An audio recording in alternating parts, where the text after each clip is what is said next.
曾几何时，学区房还是那些家长们梦寐以求的香饽饽，不惜砸下上百万乃至上千万元去买下一套拥有优质教育资源的房子。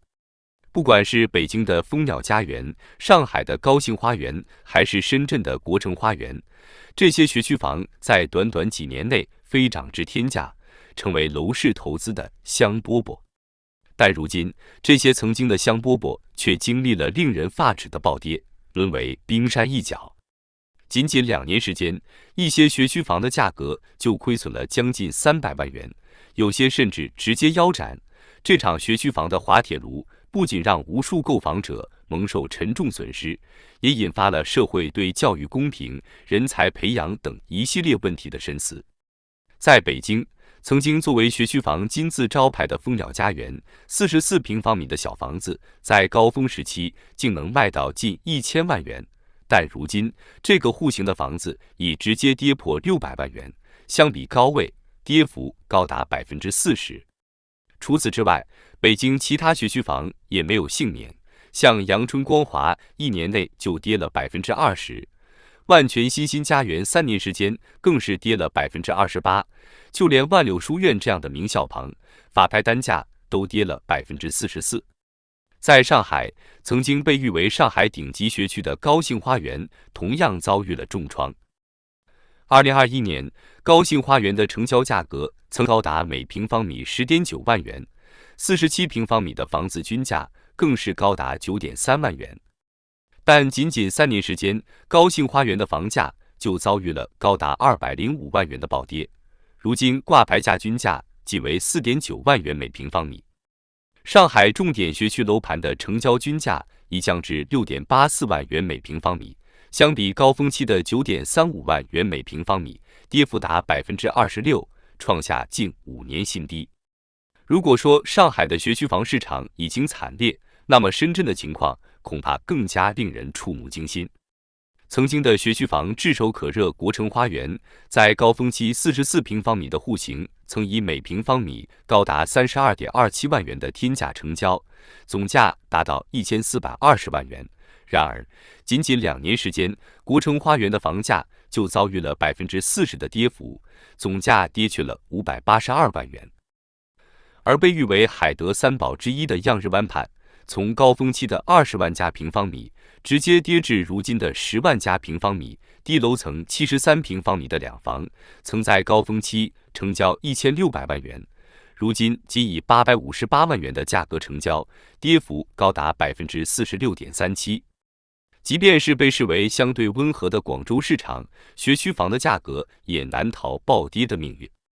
在广州，最为典型的就是天河区的协和新世界。该项目曾经是广州学区房市场的标杆，但如今也跌破了10万元每平方米的关口，与去年同期相比，房价已经下跌了13.2%。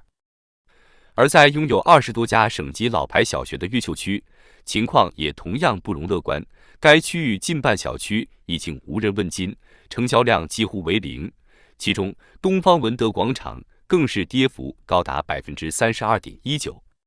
究其原因，不难发现，人口因素无疑是关键所在。数据显示，在过去的几年里，各地的出生率呈现下降趋势，这也直接导致了学区房的需求骤减。以北京为例，2023年的幼升小人数虽然创下历史新高，但此后将出现断崖式下跌。上海、深圳等城市也出现了类似情况。业内人士表示，学区房的黄金时代已经结束，随着出生率的下降，未来几年内学区房的需求必将大幅缩减，这也直接导致了价格的大幅下跌。除了人口因素，教育资源的供给增加也是学区房价格下跌的重要原因之一。过去，优质教育资源相对稀缺，拥有学区资源的房子自然成为香饽饽。但如今，各地政府纷纷加大教育资源的投入和均衡化，无论是高中还是大学，教育资源都从相对稀缺逐步走向普及。同时，学校集团化、划片政策等措施的出台，也大大降低了学区房的溢价空间。一位教育专家表示，现在，家长们不再需要拼命买一套学区房才能保证孩子进入名校。随着教育资源的逐步普及，学区房的价值也必然会大幅下降。不仅如此，人们对教育和人才的价值观也正在发生深刻的变革，这也是推动学区房价格下跌的重要原因。近年来，学历贬值现象越来越严重，曾经学历高就意味着前程似锦，如今却常常沦为文凭焦虑。同时，在社交媒体时代，很多没有高学历的人也能凭借自身的才华和技能实现不错的收入，这无疑大大冲击了应试教育的地位。一位家长反思道，如今很多家长已经开始意识到，仅仅依靠优质的学区资源并不能决定孩子的未来，相反，培养孩子的综合素质和特长可能更加重要。在这种大环境下，花几百万、上千万给孩子上个好学校的做法，显然已经不符合大多数人的价值取向。这种状况的根源，其实在于中国教育体系本身存在的深层次问题。可以说，中国的学区房市场从一开始就是建立在一种畸形的基础之上的。究其根源，不得不追溯到中国教育资源严重不均衡的现状。过去几十年来，优质教育资源始终集中在少数重点学校手中，而普通学校则往往缺乏足够的教育投入。面对这种严重的教育资源不平等，家长们不得不寻求各种方式来保证孩子进入名校，学区房无疑成为了最有效的捷径。可以说，学区房正是建立在这种以前炒房的基础之上的。它不仅让教育公平这一根本性问题无从谈起，同时也进一步加剧了社会阶层固化的趋势。那些经济实力较强的家庭可以通过购买学区房来为孩子谋取优势，而对于普通家庭来说，则很难负担得起这样的教育成本。换句话说，学区房市场的繁荣正是中国教育资源严重失衡的一个缩影。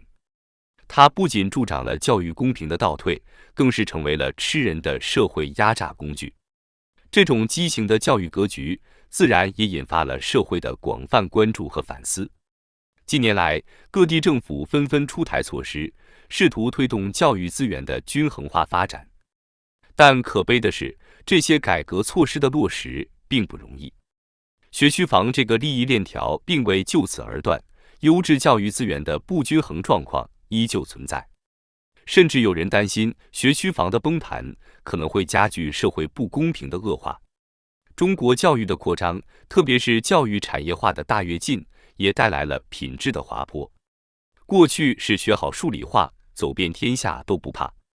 但如今，无论是首富王健林、严介和，还是权力猎手郭文贵，哪个不靠房地产发家？很多城市周围出现了许多房二代，他们不上学不上班，每天就是靠房租游手好闲。从大处来说，虽然已进入知识经济时代，但房地产仍是致富的主要途径。可以说，学区房市场的滑铁卢正是中国政治经济畸形发展的一个缩影。中国的房价高，学区房更是涨至天价，这与户口制度和名校效应密切相关。但现实却是，即使是名校毕业的人，也买不起学区房。这反过来又助长了教育公平的恶化，形成了恶性循环。